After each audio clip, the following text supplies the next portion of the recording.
Engkau dekat, penuh kasih sayang, takkan pernah engkau biarkan. Sholat subuh berjemaah ini sebenarnya adalah sebuah gerakan dakwah, gerakan mengajak.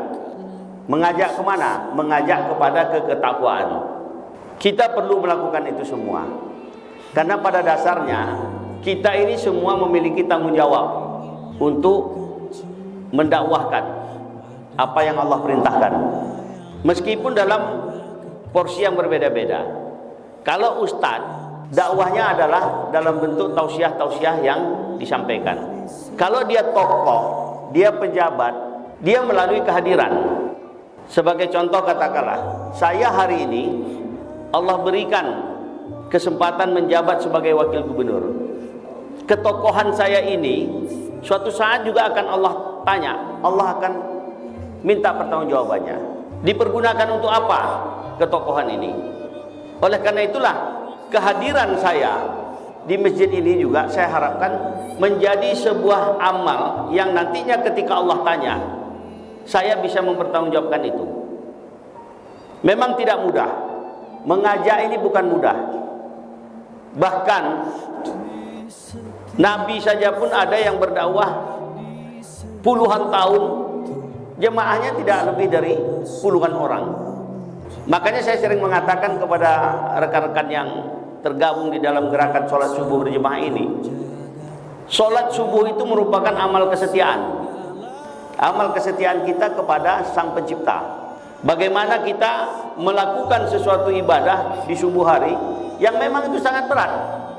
Tidak semua orang mampu melakukan itu. Tetapi disitulah nanti alat ukurnya. Kalau kita ingin mendapatkan kemuliaan dalam hidup ini, terutama lakukanlah ibadah di subuh hari. Saya ingin katakan, Allah saja pun mengatakan secara spesifik sholat subuh itu diperlihatkan bahwa memiliki nilai yang tersendiri. Sebagaimana di dalam surat Al-Isra 78 itu Allah berfirman, Aqimis sholat liduluki syamsi ila fasakil laili wa qur'an al-fajri. Inna qur'an al-fajri kana masyhuda. Di sini Allah katakan, dirikanlah sholat sejak tergelincir matahari hingga gelapnya malam, dan dirikan pula sholat subuh.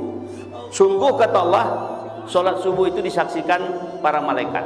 Yang saya ingin sampaikan kepada Bapak Ibu sekalian di sini adalah, ketika Allah mengatakan dirikanlah sholat sejak tergelincir matahari hingga gelapnya malam.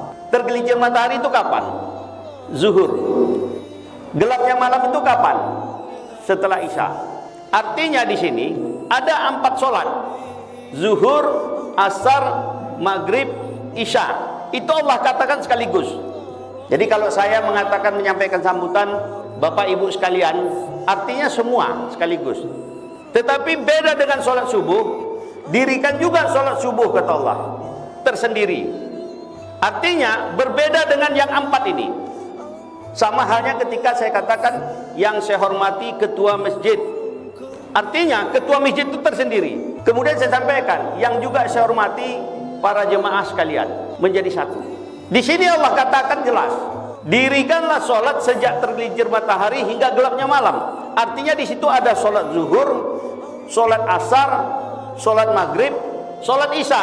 Itu Allah berikan, sampaikan dalam bentuk umum. Tetapi ketika dikatakan dirikan juga sholat subuh, kenapa harus dikatakan sendiri? Karena di sana ada sebuah kemuliaan. Apa kemuliaannya? Karena sholat subuh itu disaksikan oleh malaikat. Jadi artinya ibadah di subuh hari ini adalah ibadah yang dalam upaya kita untuk mendapatkan kemuliaan Allah. Untuk mendapatkan kemuliaan Allah. Kemuliaan Allah itu adalah hak prerogatif. Hak prerogatif Allah. Di situ jelas sekali Allah mengatakan di dalam surat Al-Imran 26 tuh, Qulillahumma malikal mulki tu'til mulka man tasya wa tanzi'ul mulka mimman tasya wa tu'izzu man tasya wa tuzillu man tasya biyadikal khairu innaka ala kulli syai'in qadir.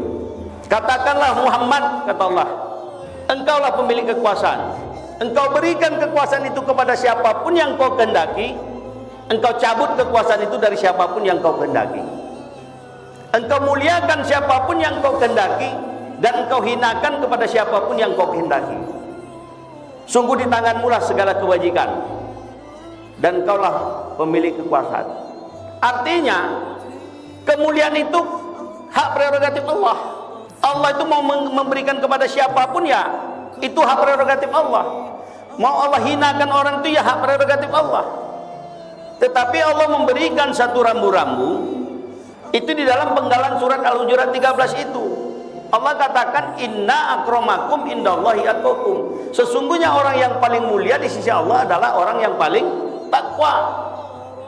Jadi tugas kita ini sebenarnya jelas. Lakukan saja ketakwaan dalam hidup ini. Tidak usah pikirkan kemuliaan. Kemuliaan itu hak prerogatif Allah. Tugas kita adalah lakukan ketakwaan. Ketakwaan itu apa? Melaksanakan apa yang Allah perintahkan, meninggalkan apa yang Allah larang. Kapan kemuliaan itu tertinggi? Di subuh hari seperti ini. Kalau kita ingin mendapatkan kemuliaan itu, langkahkan kaki kita menuju ke masjid di gelapnya malam ini.